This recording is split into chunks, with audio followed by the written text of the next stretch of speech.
তো আমি আমার নিজের লেখা কবিতা আর কি সবাইকে শোনাতে চাই।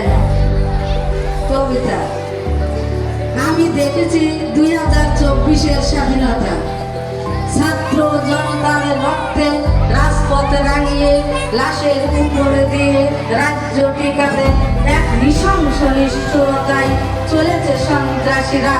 আমি দেখেছি স্বাধীনতা বুলেটের শব্দে, কান্নার ধ্বনিতে, একসাথে কলরবে, বুক ফাটা আওয়াজে, চারিদিকে অগণিত মৃত্যু, কি কঠিন বিভৎসতা, তবুও স্বৈরাচারীরা নীরবতা।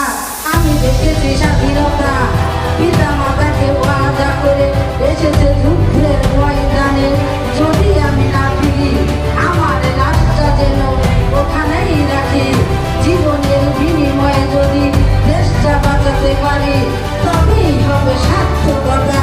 আমি দেখেছি স্বাধীনতা সহপাঠীদের বাঁচিয়ে ভিড়ের বসে আবু সাইদ বুক পেতে নিল, ভুলে ফের ভুলে মধ্যে সে করুণ চিৎকার, পানি লাগবে পানি, পানি নেবে পানি, এই সুর ভাসে যখন মানুষের হৃদয়ে, ঘুমাতে পারে না রাতে তখন খুনিদের প্রতি জাগে ধিক্কার অনুশোচনা।